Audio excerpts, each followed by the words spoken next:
दोस्तों, एक कहावत है कि सांप भी मर जाए और लाठी बिना टूटे। कुछ ऐसा ही काम देश का चुनाव आयोग और आने वाले चीफ जस्टिस ऑफ इंडिया मिलकर कर रहे हैं। चुनाव आयोग हर मतदान केंद्रों पर 1200 से संख्या बढ़ाकर 1500 करना चाहता था और सुप्रीम कोर्ट में यह अर्जी दाखिल की गई कि आखिर चुनाव आयोग ये कैसा काम कर रहा है, क्योंकि खबर ये आती है कि शाम होते होते बहुत सारे ऐसे लोग बच जाते हैं जो अपना वोट नहीं दे पाते। लेकिन अब चुनाव आयोग एक अलग खेल करने की तैयारी में है और उसमें शामिल हैं आने वाले चीफ जस्टिस ऑफ इंडिया, क्योंकि इनके पास ये अर्जी पहुंची थी, जनहित याचिका एक दाखिल की गई थी कि मिलॉर्ड, चुनाव आयोग एक ऐसा काम कर रहा है जिससे मतदाताओं को परेशानी हो सकती है, क्योंकि 1200 लोग ही नहीं वोट दे पाते हैं तो फिर 1500 लोग वोट कैसे दे पाएंगे। लेकिन मिलॉर्ड ने कहा, ठीक है, चुनाव आयोग भी ऐसा कभी नहीं कर सकता है कि लोगों को परेशानी हो, इसलिए हम मामला 2 दिसंबर को सुनेंगे। यानी कि 20 नवंबर को चुनाव हो जाएगा, 23 को नतीजे आ जाएंगे, लेकिन मिलॉर्ड ने कह दिया कि 2 दिसंबर को अब अगली सुनवाई है। यानी कि सांप भी मर जाए और लाठी भी ना टूटे।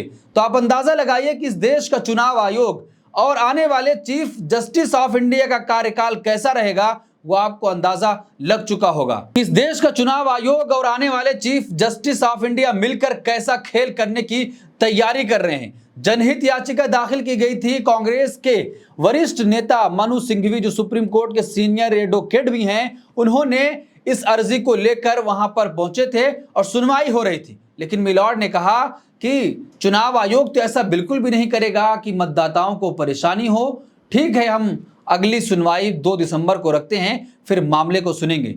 आप जरा अंदाजा लगाइए कि इस देश में हो क्या रहा है।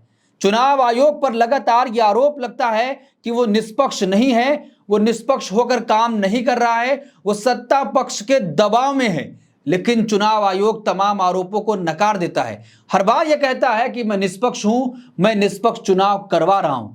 लेकिन जो एक रिपोर्ट आई थी लोकसभा चुनाव के वक्त कि किस तरीके से आंकड़े चुनाव आयोग बढ़ा रहा था, पहले कुछ और आंकड़ा दिया जाता था, उसके बाद फिर 2 दिन बाद कुछ और आंकड़े दिए गए कि इतने वोट पड़े थे, और एक रिपोर्ट भी आई कि इतनी सीटों पर चुनाव आयोग ने घपला किया है, घोटाला किया है, आंकड़ों को छिपाया है और आंकड़ों को बढ़ाया है। लेकिन चुनाव आयोग ने उस पर कुछ भी जवाब नहीं दिया। और अब जब 2 राज्यों में चुनाव है, झारखंड और महाराष्ट्र, तो चुनाव आयोग ये खेल करने की तैयारी में है कि हर बूथ संख्या पे 1200 को बढ़ाकर 1500 कर दी जाए। इस मामले को लेकर जनहित याचिका दाखिल की गई, लोगों को परेशानी होगी। लेकिन हम आपको बताएंगे कि आखिर चुनाव आयोग पर जो आरोप लगता है कि वो निष्पक्ष नहीं है, झारखंड में लगातार हिंदू पोस्टर बॉय के तौर पर फेमस होने वाले असम के मुख्यमंत्री हेमंत बिस्वा शर्मा लगातार सांप्रदायिक बयान दे रहे हैं।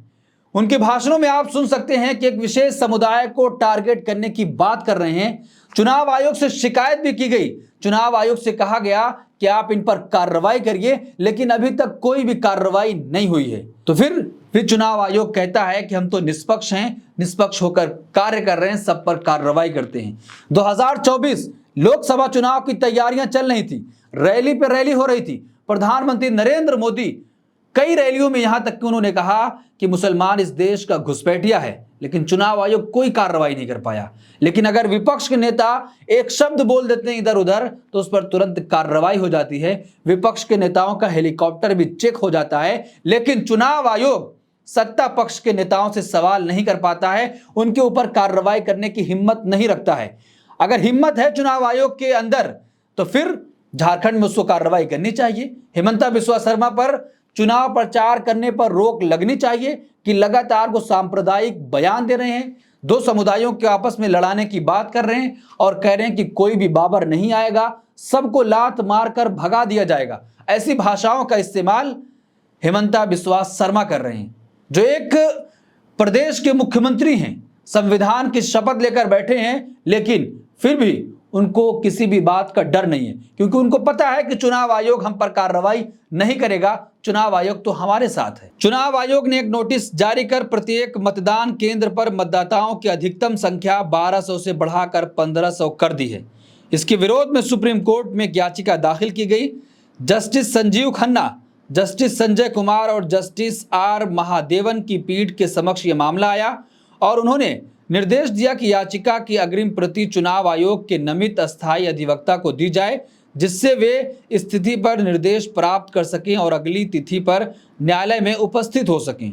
सिंघवी ने कहा कि यदि संख्या 1500 से अधिक है तो एक नया मतदान केंद्र अस्तित्व में आएगा। सिंघवी ने कुछ अखबारों के हवाले से बताया कि मतदाता लंबी कतारों और लाइनों में खड़े इंतजार करते हैं। मौसम की खराबी होती है जिसकी वजह से उनको दिक्कत होगी।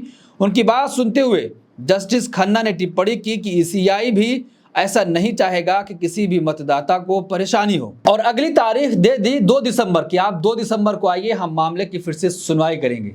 जब मामला ही खत्म हो जाएगा तो फिर सुनवाई आखिर क्या होगी, ये एक सवाल है जो लगातार सुप्रीम कोर्ट के जज से पूछा जा रहा है, जस्टिस खन्ना से, जो अब सीजीआई बनने वाले यानी कि chief justice of India.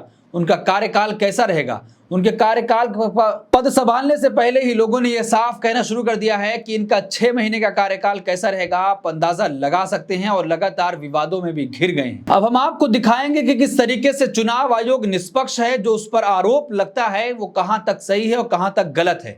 Hemanta Biswa Sharma जो बयान दे रहे हैं, हम आपको बयान पढ़कर सुनाएंगे कि किस तरीके से वो सांप्रदायिक माहौल बिगाड़ने की कोशिश कर रहे हैं। देखिए, असम के मुख्यमंत्री और भाजपा नेता हेमंता बिस्वा शर्मा ने पिछले दिनों राज्य के हुसैनाबाद पलामू में भाजपा की एक चुनावी सभा में बड़े ही नाटकीय तरीके से हुसैनाबाद नाम पर आश्चर्य व्यक्त करते हुए कहा कि ये हुसैनाबाद क्या नाम है? हमारे बगल के राज्य में राम और कृष्ण जन्मभूमि है तो हुसैन यहाँ कहां से आ गया? उन्होंने आगे कहा कि झारखंड वीरों की भूमि है, अगर जिला बनेगा तो वीरों के नाम पर बनेगा, ऐसे नाम का नहीं जिसका यहाँ से कोई लेना देना नहीं है, कोई परिचय नहीं है। कहां से आया है, ये कैसे आया है, कोई नहीं जानता है। ऐसा नाम हमें जिला नहीं बनाना है।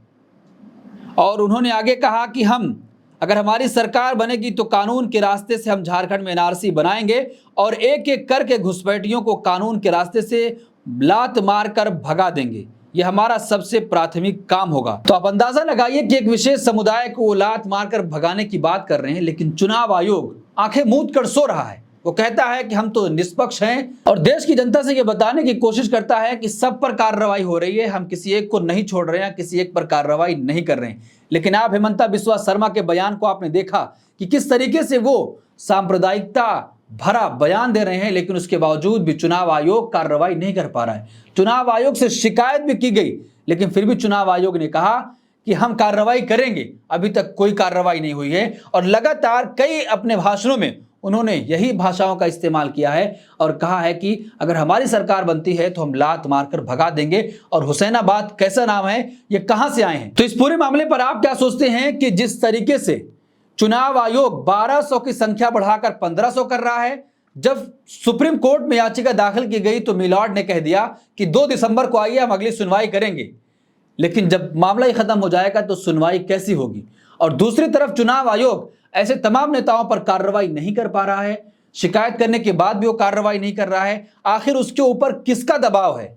जब उससे पूछा जाता है सवाल तो कहता है कि हम तो निष्पक्ष हैं, किसी के ऊपर हम पर दबाव नहीं है, हम एक अलग संस्था होकर काम कर रहे हैं, हमें कोई इंटरफेयर नहीं करता है। इस पूरे मामले पर आप क्या सोचते हैं? आपकी क्या राय है? कमेंट बॉक्स में अपनी राय जरूर दें और ऐसी तमाम खबरों के लिए देखते रहिए देश नीति।